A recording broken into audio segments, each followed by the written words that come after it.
Hello student, आपका स्वागत है अल्फा स्टूडेंट। हम लोग आज क्या पढ़ने वाले बच्चों, आज पढ़ेंगे मोस्ट इंपॉर्टेंट शॉर्ट क्वेश्चन। जितने भी हम लघु उत्तरीय प्रश्न, एक तरह से बोल सकते हैं जितने भी लघु उत्तरीय प्रश्न आने वाले, जितने सारे इंपॉर्टेंट क्वेश्चन, ठीक है। लघु उत्तरीय प्रश्न, जितने भी मोस्ट इंपॉर्टेंट क्वेश्चन होंगे सारे बुक से, ऐसा नहीं कि एक दो चैप्टर्स हम लोग पढ़ेंगे, सारे बुक से जितने भी इंपॉर्टेंट क्वेश्चन होंगे बच्चों सब पढ़ेंगे। सब लोग एकदम अच्छे से पढ़ना सारे। अगर मैं जो बोल रही, अगर तुमको यहाँ पे तुमको क्वेश्चन नहीं दिखाई देगा तो मैं बोल रही वो क्वेश्चन भी तुम लोग नोट डाउन कर लेना। ऐसा नहीं कि कोई भी क्वेश्चन तुमको छूटा, और उसके बारे में एक बार पढ़ लेना। ऐसा बिल्कुल मत करना कि बस यहाँ पे क्वेश्चन तुमको देखा और कोई लेक्चर में क्वेश्चन देख लिया हो गया, ठीक है। ये मत करना। जितना कम से कम 10-12 क्वेश्चन, जो भी 10-12-19 क्वेश्चन होंगे, ठीक है, वो सब पढ़ लेना, उसको लिख लेना एक बार, ठीक है। अभी तुम्हारे पास प्रॉपर टाइम है कि तुम उसको लिख के पढ़ सकते हो। तो जितना मैं कम से कम करा रही हूं उतना तो कम कर सकते हो, तो उससे भी तुम्हारे बहुत अच्छे मार्क्स आते हैं। जब इतना ही पढ़ लोगे ना तो भी तुम्हारे बहुत अच्छे मार्क्स आ जाएंगे, ठीक है। तो क्वेश्चन देखिए, बताओ हमारा पहला क्वेश्चन क्या है, उसको देखते हैं हमारा, ठीक है। दिखा पहला क्वेश्चन, ठीक है। देखो पहला क्वेश्चन बच्चों हमारा क्या है, आवर्त चक्र क्या है, इससे कौन से हार्मोन नियंत्रित करते हैं। ये हमारा क्या है, शॉर्ट क्वेश्चन है, ठीक है। लॉन्ग क्वेश्चन बिल्कुल नहीं बच्चों, जितने ये हम लोग इस क्लास में पढ़ेंगे, ठीक है। इस क्लास में जितने भी हम लोग पढ़ेंगे सारे शॉर्ट क्वेश्चन होंगे, सारे इंपॉर्टेंट क्वेश्चन होंगे, ऑल बुक से, ठीक है। जितना हम लोग का चैप्टर पढ़ना है सारे बुक से होंगे, तुम मिला भी लेना, ठीक है। ये क्वेश्चन हमारा क्या दिया बच्चों, क्वेश्चन समझ में आ रहा है ना, बताओ। क्लियर है क्वेश्चन। ये दिया है आवर्त चक्र क्या होते हैं, इसे कौन से हार्मोन द्वारा नियंत्रित करते हैं। ये हमारा हो गया पहला क्वेश्चन, ठीक है। क्लियर है, बताओ। अब देखते हैं हमारा अगला क्वेश्चन क्या है, ठीक है। हमारा नेक्स्ट क्वेश्चन है बच्चों, त्रिसंलयन क्या है और यह कहां से और कैसे संपन्न होता है। त्रिसंलयन से संबंधित जो न्यूक्लियाई होता है, जो केंद्रकों का नाम बताइए बच्चों। ये क्वेश्चन बहुत इंपॉर्टेंट, ठीक है। सारे क्वेश्चन इंपॉर्टेंट है, ऐसा बिल्कुल मत छूना कि ये क्वेश्चन छोड़ दो तो उसको पढ़ लो, ऐसा बिल्कुल मत करना। मैंने सारे पढ़ा रखे, सब जाके पढ़ लेना, ठीक है। दिया है त्रिसंलयन हमारा क्या होता है, इसके बारे में लिखना, ठीक है। ज्यादा मत लिखना, ज्यादा बिल्कुल इसमें लिखने की जरूरत नहीं है। छोटा छोटा 3-4 लाइन ही लिखना इसमें। त्रिसंलयन क्या होता है, फिर यह कहाँ कैसे संपन्न होती है, और त्रिसंलयन में संबंधित जो न्यूक्लियाई जो केंद्रक का नाम लिखना। ये तुम्हारे एक लाइन का क्वेश्चन हो गया, ठीक है, जो लास्ट का दिया है। ओके, क्वेश्चन क्लियर है बच्चों। आप बताओ नेक्स्ट क्वेश्चन देखिए। अगला क्वेश्चन देखते हैं हमारा क्या है, ठीक है। अगले क्वेश्चन की तरफ चलते। देखो हमारा क्वेश्चन क्या दिया है, सहायक जनन तकनीक को परिभाषित कीजिए, या फिर और ऐसी आईवी, ठीक है, आईवीएफ। इसका पूरा नाम बच्चा होता है इन विट्रो फर्टिलाइजेशन, ठीक है। इसका नाम बच्चों क्या होता है, in vitro fertilisation, in vitro fertilisation, ठीक है। ये होता है तुम्हारा आईवीएफ, इसको बोलते हैं पात्र या फिर बोलते हैं स्वपात्र निषेचन का एक विवरण दीजिए। बहुत इसका इजी, ठीक है। तो इसको बोलते हैं परख नली शिशु भी बोलते हैं, ठीक है। परख नली शिशु या तो इसको टेस्ट ट्यूब भी बोलते हैं। ये हमारा क्वेश्चन, इसके बारे में ज्यादा नहीं लिखना है बच्चों, थोड़ा ही लिखना है, ठीक है। लेकिन हाँ देखिए ये 60 क्वेश्चन हमारा है, ठीक है। जितने भी मैं पढ़ाऊंगी लघु उत्तरीय प्रश्न है, 60 क्वेश्चन है, तो ज्यादा इसके बारे में नहीं लिखना है। लेकिन हाँ जितना क्वेश्चन भी करा रहे हो सारे क्वेश्चन एक एक करके तुम लोग पढ़ लेना, एक बार लिख लेना। देखो पढ़ने और लिखने में बहुत डिफरेंट होता है। नहीं तो अगर तुम लिख के जाके एग्जाम दोगे ना, जो इतना तुम अगर घर पे अगर प्रैक्टिस करके तुम जितना टाइम घर पे लिखोगे उससे कम टाइम में तुम जाके तुम वहां पे लिख सकते हो एग्जाम में, ठीक है। एग्जाम रूम में तुम उससे भी कम टाइम में बच्चों लिखोगे। तुम एक बार करके देखना, ठीक है। करके जाके देखना, फिर बताना कैसे तुम वहां पे कम टाइम लगा या फिर ज्यादा टाइम लगा। अगर बस पढ़ के जाके दोगे कोई क्वेश्चन ना, तो वहां पे ज्यादा टाइम तुम सोच के लिखोगे, अच्छा लिखना क्या है या फिर ऐसे लिखना है, तुम्हारा टाइमिंग ज्यादा जाएगा। अगर वही चीज तुम घर से खुद प्रैक्टिस करके जाके लिखो, कोई भी चाहे डायग्राम हो या फिर कुछ भी हो, ठीक है, चाहे थियरी लिखना, चाहे डायग्राम लिखना या फिर शॉर्ट क्वेश्चन या फिर कोई भी चीज हो, जो चीज पढ़ा रहेगा वो जाके लिखोगे ना, तुमको बहुत कम टाइम लगने वाला है, ठीक है। अब देखते हैं हमारा अगला क्वेश्चन क्या है, ठीक है। नेक्स्ट क्वेश्चन बच्चों देखिए क्या है, ठीक है। अगला क्वेश्चन तुम्हारा दिया है अपूर्ण प्रभाविता क्या होता है, इसे उदाहरण सही से में, ठीक है। जितना इससे, ठीक है, जितना अपूर्ण प्रभाविता हो गया, प्रभाविता या फिर ऐसे जितने भी क्वेश्चन आएंगे, ठीक है, तुम्हारा इससे एक फ्लो चार्ट बिल्कुल बना दो। मैं सारे तुमको बता चुकी हूँ, जाकर पिछले क्लास में बहुत सारे क्लासेस मैं करा चुकी हूँ, ठीक है। ऐसे क्वेश्चन पे बहुत सारे क्लासेस करा चुकी हूँ, पूरे बुक से करा चुकी हूँ। तो वहां पर जाकर तुम देख लेना, मैं फ्लो चार्ट के जितने भी फ्लो चार्ट आए तुम्हारे ऐसे बहुत कम टाइम में और बहुत ज्यादा मैंने फ्लो चार्ट करा रखे हैं, तो वहां पे भी क्लास में देख लेना बच्चों, ठीक है। अपूर्ण प्रभाविता क्या होता है इसके उदाहरण सहित नॉर्मल से फ्लो चार्ट इसका बनता है, उसका बनाना, उसका जीनोटाइप क्या होता है वो लिख लेना, फिनोटाइप क्या होता है उसका क्या रेशियो आएगा वो लिख लेना, तुमको पूरे नंबर मिल जाएंगे, ठीक है।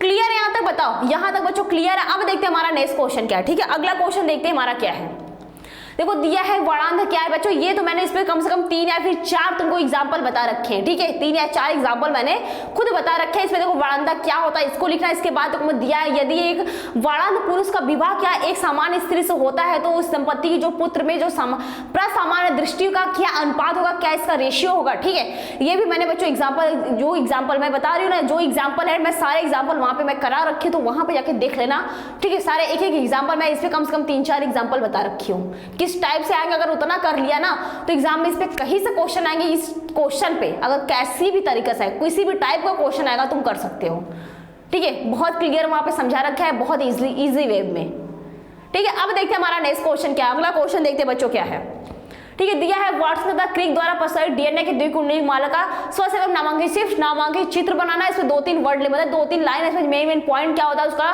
निकलिए, कितने प्रकार का होता है, इसमें कौन कौन सा इसमें बॉन्ड बनता है, उसमें बॉन्ड में कितने हाइड्रोजन बॉन्ड से ये जुड़े होते हैं, फिर इसके बीच के डायग्राम बनाना बच्चों, उसके बारे में लिखना इस सन में, ठीक है। थोड़ा ही बनाना, लेकिन इसका डायग्राम में ज्यादा फोकस करना, ठीक है। उसका डायग्राम क्या होता है, उसका कौन से प्राइम से किस प्राइम से जुड़ा होता है, उनके बीच के कितने दूरी के एंगस्ट्रॉम कितना दूरी का होता है, उनके बीच की कुंडली का कितना दूरी का होता है, ये इसमें बना देना बिल्कुल अच्छे से, अगर कोई क्वेश्चन, ठीक है। इस क्वेश्चन पे बच्चों ऐसे ही करना।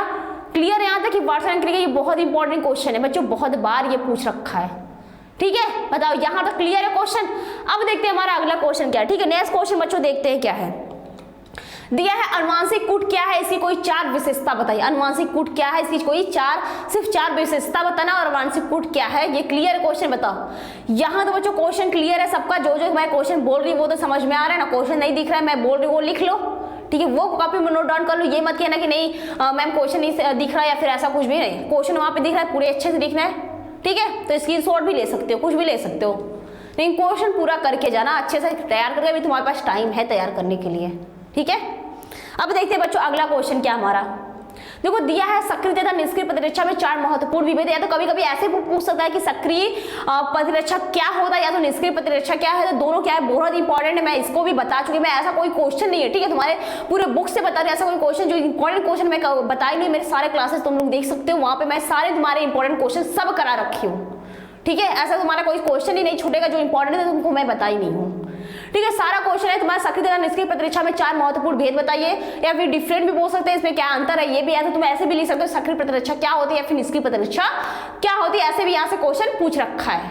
क्लियर है यहाँ तक। अब देखते हैं बच्चों हमारा अगला क्वेश्चन क्या है, नेक्स्ट क्वेश्चन क्या है, ठीक है। दिया है निम्न में से किन्हीं 2 पे टिप्पणी लिखी, या तो तुम तीनों पे दे, कभी कभी ऐसे भी पूछ सकता है कि फिली पांव क्या होता है या हाथी पांव क्या होता है, फिर दिया है पेचिस क्या होती है या फिर निमोनिया क्या होती है, इन सबके बारे में कभी कभी पूछ सकता है। इसका हानिकारक प्रभाव क्या होता है, इससे क्या इफेक्ट पड़ता है, इसका प्रभाव क्या होता है, इसके बारे में इन्हीं 2 पे टिप्पणी लिखना। तो उसमें कैसे कैसे टिप्पणी लिखना है मैं सारे बच्चों बता चुकी हूँ, आप भी देख सकते हो, ठीक है। क्लियर है क्वेश्चन, बताओ क्वेश्चन तुम्हारे क्लियर हो रहे हैं ना यहाँ तक। अब देखते हैं हमारा अगला क्वेश्चन क्या है, ठीक है। नेक्स्ट क्वेश्चन देखते हैं क्या है। देखो दिया है जैव उर्वरक क्या है, किन्हीं 2 जीवाणुओं के नाम लिखिए, किन्हीं 2 बैक्टीरिया के नाम लिखिए जो क्या करते हैं मृदा में वायुमंडलीय जो नाइट्रोजन होता है स्थिरीकरण करते हैं। ये क्लियर पता है, नाइट्रोजन बैक्टीरिया होता है, ठीक है, होता है, ठीक है। जो क्या करते हैं बच्चों इसमें करता है क्या है, तो जो वायुमंडल में ऊपर से जो नाइट्रोजन उसका फिक्सेशन करते हैं, और जो प्लांट जो दलहनी फसलें होती हैं, बोल सकते हैं जो दलहनी फसलें होती हैं उनमें भी क्या करते हैं नाइट्रोजन फिक्सेशन का कार्य करते हैं, उनको सब कुछ जैव उर्वरक उन्हीं से प्राप्त होता है, वो किसी और अलग से उनको किसी भी जैव उर्वरक की आवश्यकता नहीं पड़ती है। क्लियर है यहाँ तक। अब देखो एस्ट्रोबैक्टर होता है, नाइट्रोबैक्टर होता है, ये सभी जितने भी बैक्टीरिया होते हैं वो क्या करते हैं, यही करते हैं नाइट्रोजन फिक्सेशन का। इसमें किसमें करते हैं, जो दलहनी फसल उनकी जड़ों में पाया जाता है, रूट में पाए जाते हैं। क्लियर यहाँ तक क्वेश्चन बताओ।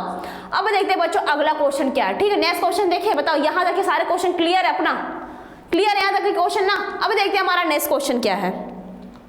देखो दिया है बायोगैस के उत्पादन में सूक्ष्म जीव की भूमिका पर संक्षिप्त टिप्पणी लिखी। बायोगैस क्या होता है बच्चों, देखो जो गोबर गैस होता है उसी को बायोगैस कहते हैं, ठीक है। इस पे मैंने सारे क्वेश्चन, ऐसा तुम्हारा कोई क्वेश्चन ही नहीं जो मैंने नहीं बता रखी, बहुत सारे क्लासेस में करा चुकी हूँ, वहां पर तुम लोग जाके देख सकते हो, ठीक है। एक एक क्वेश्चन में करा चुकी है, बहुत अच्छे से बहुत ईजी वे में सारे करा रखे हैं, ठीक है। ये तुम्हारा दिया है बायोगैस के उत्पादन में जितने भी सूक्ष्म जीव की भूमिका क्या क्या होती है, उसका किण्वीकरण कैसे फर्मेंटेशन करते हैं, वो सारे मैंने सब बताया। इसमें यही लिखना है और कोई अलग से कुछ नहीं छापना, ठीक है। ऐसा बिल्कुल नहीं कुछ अलग से उसमें कहानी ग्रंथ बहुत लॉन्ग क्वेश्चन की तरह बिल्कुल मिलेगा, एकदम जैसे पूछ रखा है वैसे, ठीक है, वैसे एग्जाम में तुम लिखना है, ठीक है। अगर जितना पूछा उतना, ये नहीं कि कुछ अलग से उसमें ऐड कर दे अपना टाइम वेस्ट करे, बिल्कुल भी मत करना। अगर लास्ट में तुम्हारे 10-15 मिनट बच भी जाते एग्जाम देने के बाद, अपना जितना भी तुम लिखे हो, ठीक है, उसको एक बार रिविजन कर ले कि मैंने हाँ सारे क्वेश्चन किए तो नहीं, कहीं छूट तो नहीं गया है, तो अपना क्वेश्चन है, किसी और के चक्कर में मत पड़ा कि नहीं उसका छूटा है उसको पता नहीं, अपने किसी के चक्कर में, एग्जाम में अपना ही होता है, ठीक है। अपना नंबर आएगा तो बहुत अच्छा, अगर दूसरे का नंबर आएगा, मेरा नंबर कम, अगर मान लो मैं अपने आगे वाले का बता रहा हूँ और मेरा नंबर कम आ गया तो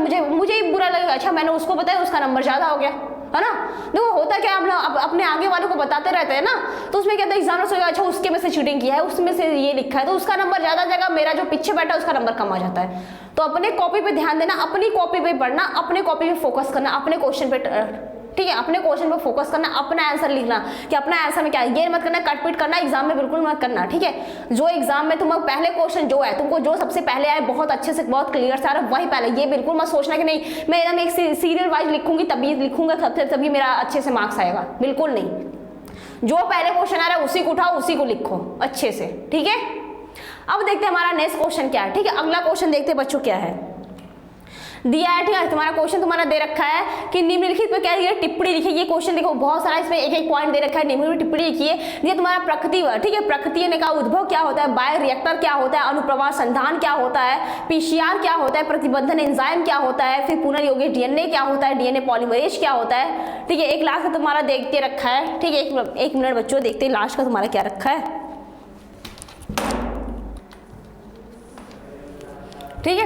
और नेक्स्ट क्वेश्चन तुम्हारा ये देखा है डीएनए लाइगेज क्या होता है। सारे के बारे में थोड़े टिप्पणी लिखना है, ऐसा नहीं लिखना है कि बहुत ज्यादा लंबा लंबा लिखना है, बिल्कुल नहीं, ठीक, 3 या 4 लाइन लिखना है, इससे ज्यादा बिल्कुल भी नहीं लिखना है। अब देखते हैं नेक्स्ट क्वेश्चन क्या है, ठीक है। अगला क्वेश्चन देखते हैं हमारा क्या है, दिया तुम्हारा अनुवांशिक रूप से क्या किया, फसलों के लाभ व हानि का तुलनात्मक विभेद कीजिए। उसके जो अनुवांशिक रूप से रूपांतरित मतलब बोल सकते हैं जो बीटी फसलों के बारे में, इसमें इसका लाभ भी लिखना है, हानि भी। तो कोई भी चीज होती है उसमें अगर लाभ भी होता है उसका बेनिफिट भी होता है और वो हार्मफुल होता है उसका हानि भी होता है, तो उसके बारे में लिखना है। जो अनुवांशिक रूपांतरित फसलें होते हैं बोल सकते हैं एक तरह से जो बीटी फसलें, जो बैसल थ्रोजेंसिस से बच्चों जो बनाया जाता है, जो उसने फसलें मतलब बीटी काटन हो गया, बीटी कपास हो गया, बीटी बैगन हो गया, बीटी मक्का हो गया, ये सभी चीजें का गया, इसका लाभ भी लिखना है और हानि भी लिखना है, उसका एग्जाम्पल भी लिखना है कि कौन कौन से होते हैं, ठीक है। अगर बोल दिया कि अनुवांशिक बीटी फसल उसका ये सब एग्जाम्पल उसमें ऐड कर देना। एग्जाम्पल बिल्कुल मतलब ऐसा एग्जाम्पल में दे रखा है तुम्हारे, तुमने पढ़ा है तो उसको एग्जाम्पल बिल्कुल लिख देना। अगर मान लो तुमको डायग्राम नहीं दिया, ठीक, डायग्राम लाइक तुमको उसमें डायग्राम है दिया नहीं एग्जाम में, ठीक है, एग्जाम में क्वेश्चन तुम्हारा पूछा नहीं, लेकिन अगर डायग्राम है तो उसको भी बना देना,